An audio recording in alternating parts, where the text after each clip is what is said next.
আলামিনের লাখ কোটি শুকরিয়া যে আল্লাহ তাআলা রব্বুল আলামিন আমাদেরকে ঘোড়া মার্কা প্রতীক দিয়ে বিজয়ী প্রতীক দিয়ে ধন্য করেছেন। সেই জন্য সেই মহান রব্বুল আলামিনের শুকরিয়া আদায় করছি আলহামদুলিল্লাহ। দরুদ ও সালাম আখির নবী রাসূল করিম সাল্লাল্লাহু আলাইহি ওয়াসাল্লামের প্রতি। সম্মানিত ভাইরা আমার কথা সংক্ষিপ্ত করতে হচ্ছে বাস্তব কারণে। আমরা শুধু এতটুকু কথা বলতে চাই, অন্যায়ের বিরুদ্ধে, ষড়যন্ত্রের বিরুদ্ধে আমাদের এই লড়াই, আমাদের এই লড়াই চাঁদাবাজদের বিরুদ্ধে, আমাদের এই লড়াই দুর্নীতির বিরুদ্ধে।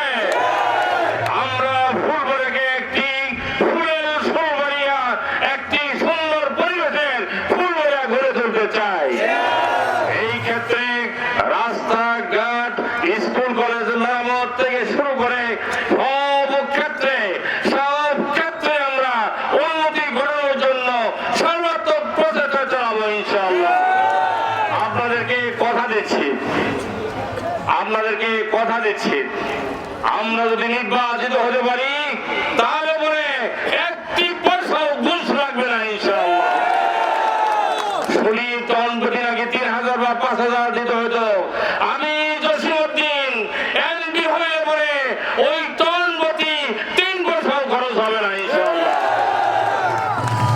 আমরা আপনাদেরকে অনুরোধ জানাবো, নির্বাচনের দিন শেষ পর্যন্ত ভোট কেন্দ্র থেকে ভোটের রেজাল্ট নিয়ে আপনারা ফুলবাড়ি আসবেন, যাতে করে কোনো ধরনের কারচুপি বা ষড়যন্ত্র করে অতীতে যেমনি করে আমাদেরকে হারিয়ে দেওয়া হয়েছিল এইবার যেন হারাইতে না পারে।